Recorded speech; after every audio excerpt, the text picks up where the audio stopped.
Hello, and welcome to this episode of the Happy Workaholic Podcast.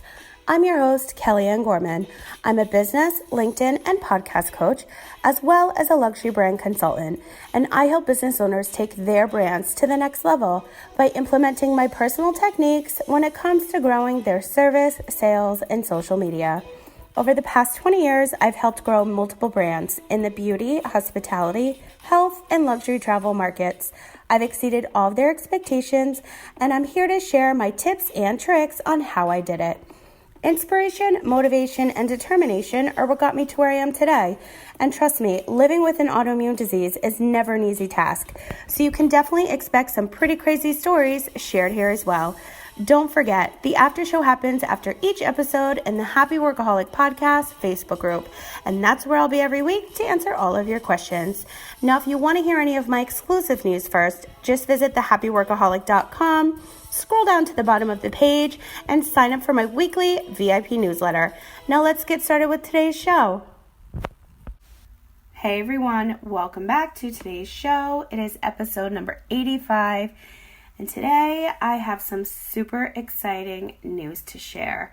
The Happy Workaholic Podcast has officially joined the Spotify community. I have been waiting a year to get my podcast on there in full. Every episode properly syndicated. I don't know what is going on with their platform. iTunes is taking 10 to 14 days on some.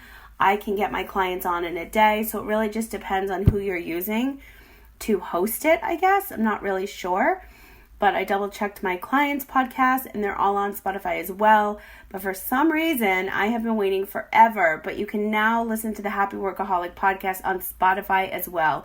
All of the episodes are there. I am so happy.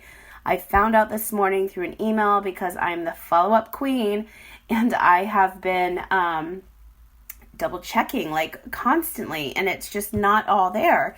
So I didn't really want to announce, but I actually looked at my stats this morning, and for Spotify, they're pretty up there. So a lot of people have been listening and finding me there, and I haven't even been promoting it, which is crazy. So I just wanted to share that super exciting news. It's like my baby is now syndicated everywhere. I could not be happier. Also, I apologize for my voice. My voice is sounding different every single episode. I don't know what is going on. The one thing I know that has happened is on Sunday, I had a little relapse with my autoimmune disease. So what happens when that happens is, oh God, it's a story. But I just wanted to make this podcast about being proactive and standing up for yourself and fighting for yourself whenever you need to. So for those of you that don't listen to this show for business and LinkedIn, and you listen to it specifically for tips on autoimmune diseases and what to do, I'm going to give you the rundown of what I do, and maybe that will help you in your own life. And I just want to start off by saying I'm obviously not a doctor. These are just the things that I do consistently to make sure that my stuff is together, organized, and people are on it. I do not get paid for my full-time job, taking care of my medical records or following up with doctors, making sure that there's no typos, because that could eventually, be a really, really sad situation if I'm given the wrong medicine in an ER when they don't even know what my autoimmune disease is. Even though I've explained it to them and written it down, it's still not in paperwork and I'm discharged. Just little things like that. So I want to start off by saying that I have an autoimmune disease called neuromyelitis optica, NMO for short. And what that means is potentially I can become blind and paralyzed from this autoimmune disease. I do chemotherapy to prevent that from happening. That is the only drug option I have on this planet that will prevent me from having a relapse. Unfortunately, I had a little mini one on Sunday, and that was not fun. I've been showing these symptoms and feeling these things. I get like little electricity feelings up and down my arm, sometimes my spine. My disease is in my brain and my spine. It's not in my eyes as of right now, thank God, knock on wood. And I'm very proactive. I'm very vocal. Obviously, I talk about it a lot in this show. And I'm doing that because I feel like if I've been diagnosed with this, I have it for a reason. And it's to use my loud mouth and help others be proactive and get on the right track and get your, stuff organized, get it together, and make sure you are there for yourself, because you need to be. You also need to make sure that you're surrounding yourself with a good group of people that will always be there to support you. So rather than get off track, I want to go back to my relapse. So I was having these electricity feelings. My eyes were getting a little bit blurry, and that was scaring me. I was dripping in sweat, like literally I just got out of a pool, and I was getting these like sweat situations. And it was, I'm looking at my skin over the last few days. I'm like, God, my skin is like glowing. It's like perfect, what's the word I'm looking for? Complexion. Oh my God. And, it's because I've been sweating like crazy. I wish I was losing some weight from that, but I'm not.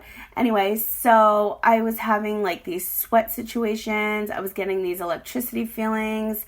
I would just kind of like have like little blackouts and a couple other things. And those are symptoms that you need to keep track of. And I haven't really been doing that. I've been really busy. I was sick June and July, which is why my voice still kind of sounds different. I had bronchitis and upper respiratory infection. And since then, I was having like these little symptoms, and I was just like pushing it away, which is not what I'm supposed to be doing. And I know better. So number one, you need to take your own advice. My friend just said that to me this morning, and I was like, oh, she's so right. Don't you hate when your friends say that to you and you're like, yes, you're right. You have to just say it and admit it. You're right. But I do have to take my own advice and not push it, and, keep track of when I'm having these symptoms. Right now, I'm kind of in limbo. Well, I was, because I've moved out of state. So I have to set up all new doctors, and I'm really lucky here where there's 5 specialists for NMO. They're experts in this disease. It's super rare. So I'm like in the right city. In Vegas, there was 0. So yesterday, I actually found out that they will take my insurance, which is like a dream come true. I feel like maybe she'll save my life, and that's like the best feeling out there. I feel really good about it. I have a new appointment with my primary doctor on August 6th, so she will then have to refer me to my new neurology team, my NMO specialist, and then they refer me to my oncologist so that I can get my next chemo treatment, because I really do need that. I feel like it's running low. I'm running low. I feel like the medicine's like wearing off, and I need a little boost. And I really didn't want to get this done again. I was pushing myself. I thought I was healthier, and I felt really good. But then my world can change within a second. And unfortunately, that's just the wake-up call that I had on Sunday when I had my relapse. I was shaking really bad, dripping sweat. My anxiety was through the roof. I just knew something was up. So I ended up having one of those relapses. Ended up spending my entire day in the hospital and hooked up to IVs. I'm now on steroids and some other nerve medication. So I really need to make sure that I'm taking care of myself. So that's what happened to me on Sunday. So when that happened, I realized that I need to start being more vocal about this. The reason why I'm doing this podcast and why I'm business coaching with LinkedIn and podcasting is because I'm self-taught, and I'm self-taught in saving my own life.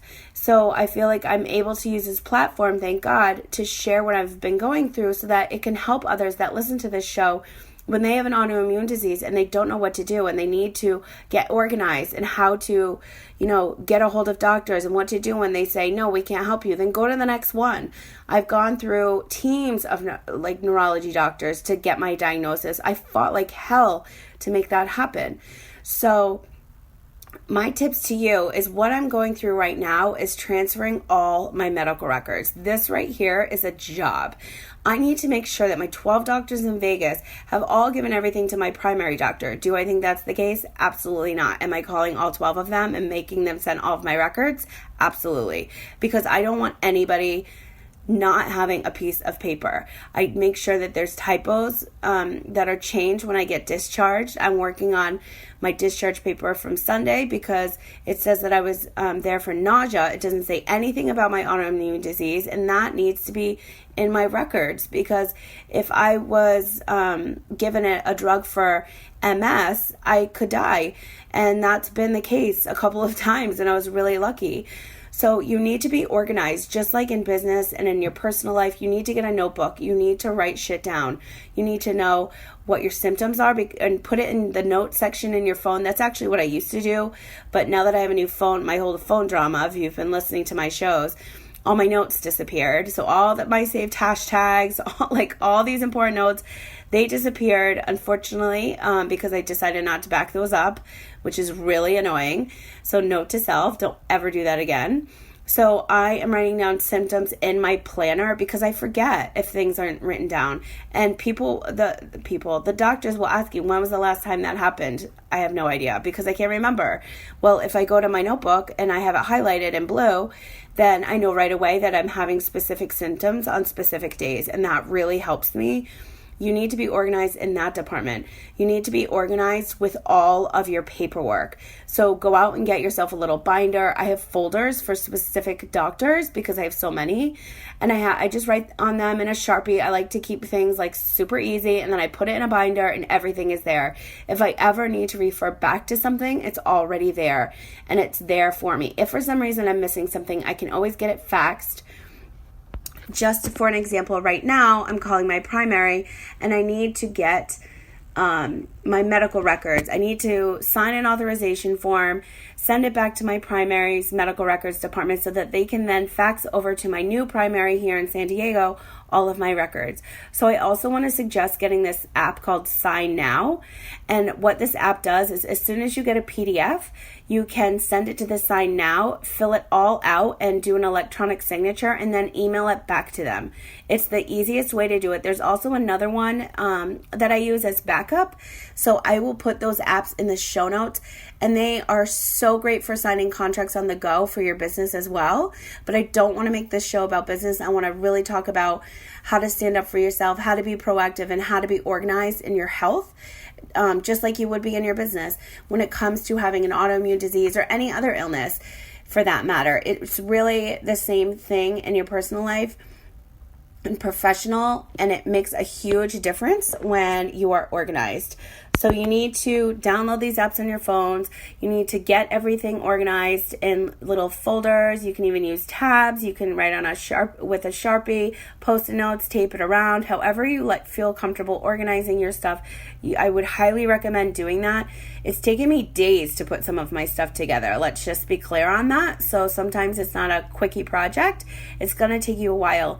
But if you're somebody that's suffering from an autoimmune disease or a chronic illness, you're going to have it for a long time. I have it for the rest of my life until somebody decides to find a cure. So you're going to have a lot of work ahead of you. So why not save yourself some time and money and anxiety and stress and just start fresh today or tomorrow and get your stuff together and keep it organized. You also want to make sure that you are, like I just said, writing down your symptoms. I haven't been doing this and I don't know why. I've been focused on my work, but this is also a job. I'm not going to be able to work if I don't have my health in order. So now I have my full-time job back doing this, but that's okay because I want to share what I'm doing with you guys so that I can help you. And if you have any other questions about anything that I'm talking about, please feel free to reach out to me on Instagram at the Happy Workaholic on any of these topics that I'm discussing today. I just want to make sure that you're standing up for yourself, you're being organized in how you keep all of your records, because you never know when a doctor isn't going to have a mistake, right? So you need to make sure you're protected on all ends. So another tip I want to share with you guys is almost all of my doctors have online portals now, and you're able to get access to your records immediately. So for example, when I'm at a doctor and they can't get my records from a hospital, I can get them myself because I have either their app or I have my online portal filled out.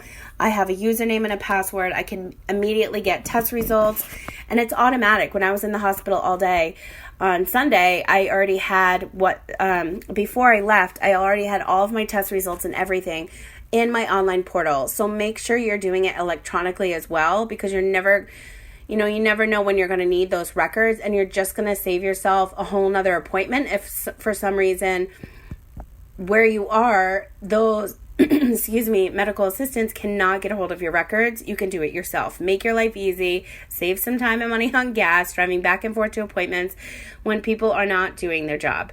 And I'm not saying this in a bad way. I'm just saying, like, you just need to be proactive and make sure that you're taking care of yourself. And this is just another part of how you're going to have to do it.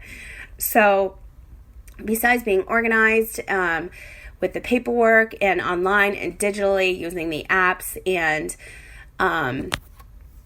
doing all the electronic stuff, you also, with the online portals, you also need to make sure that you have a list of your doctors and your prescriptions in your purse. If you wear medical ID like I do, you can have your information there. There are some companies that you get, like super fancy ones. I think I paid like $30 for mine.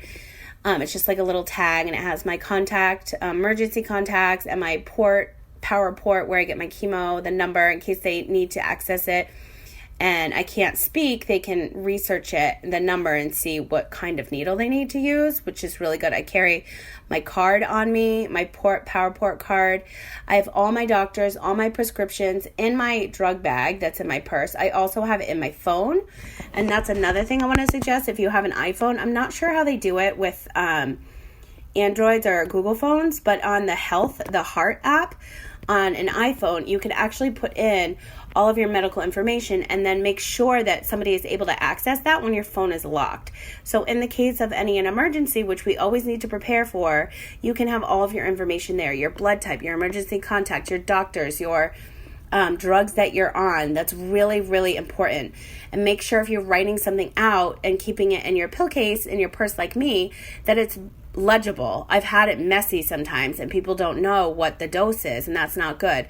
Especially when you cross-reference, and I give when you're starting off with a new doctor, which I'll be doing here shortly, August 6th is my first appointment, I have to give my drug list. So sometimes they just make a photocopy, and if then they make a photocopy, sometimes it's blurry. So make sure it's written out clearly, and then make sure you double check their system, because I've had typos in mine, and then they're like, okay, so we're going to go ahead and refill this to CVS, this dose. I'm like, oh no, how did you get that dose? It's double the dose. That's not right.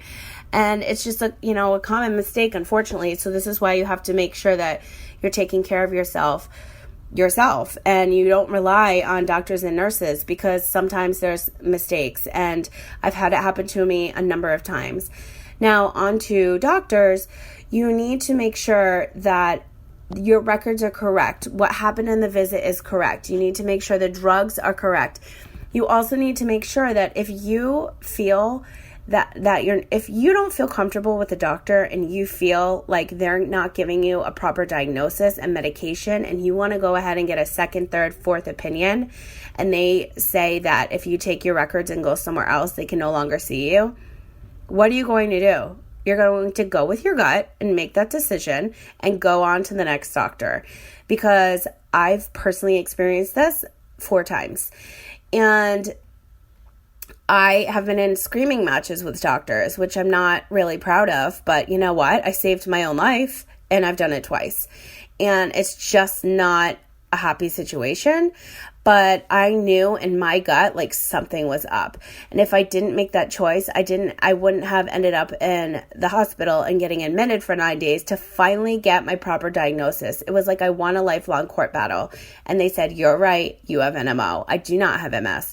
And if you treat NMO patients with MS drugs, they actually make it worse, and you can actually die if you also test positive for another JCV virus that I have, which almost everybody has, and it doesn't really matter if, in most people, if they have it, unless they have other autoimmune diseases, something like that. I'm probably wording this incorrectly, so I apologize, but in my case, it makes a big difference.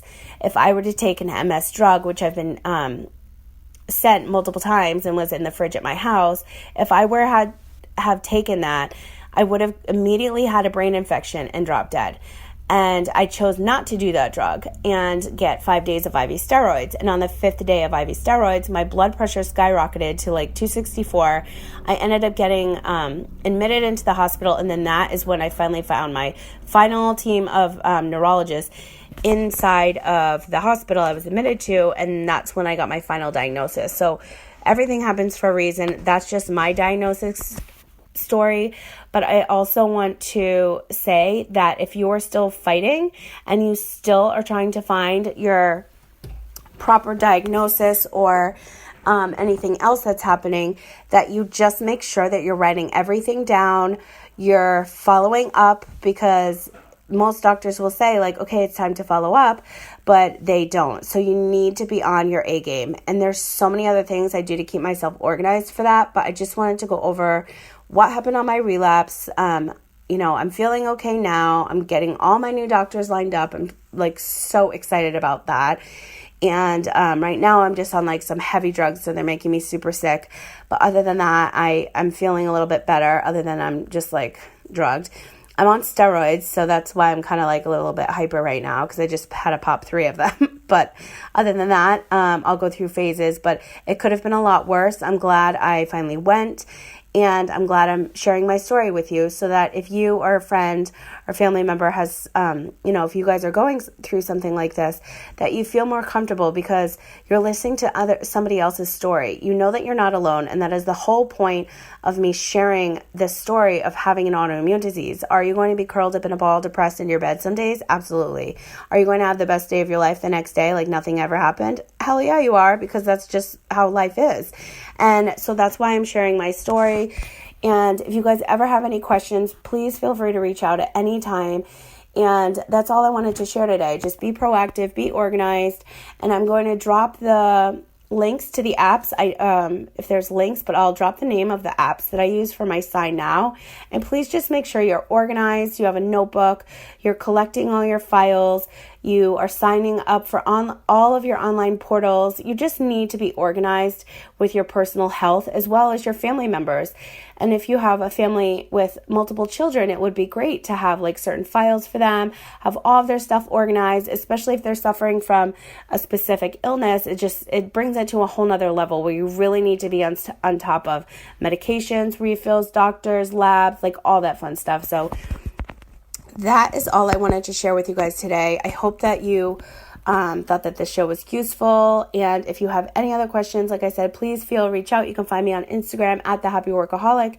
And I will be back next with a whole new show all about service and why ratings, reviews, and recommendations are so, so important. But that's all I have for you guys today. I'm feeling better. That's my long story short of my little relapse and some suggestions for you to be organized and be proactive in your own health. So that's all I have again for today, and I'll talk to you guys again soon. Until next time. Thank you so much for listening to today's show. If you liked this episode, please let me know by writing me a review on iTunes for the Happy Workaholic Podcast. I would truly appreciate it. As I always say, sharing is caring. Don't forget, the after show happens after each episode in the Happy Workaholic Podcast Facebook group. And that is where I am every week to answer all of your questions. Now, just so you know, I have been spending so much time over on my Instagram, and I would love to connect with you over there. You can find me at the Happy Workaholic, and don't forget to tag me when listening to your favorite episode so I can showcase you on my Instagram stories. For any other information regarding the Happy Workaholic Network, leverage your LinkedIn and your podcast production, just visit thehappyworkaholic.com. I hope that you are having a wonderful week, and I will talk to you again soon.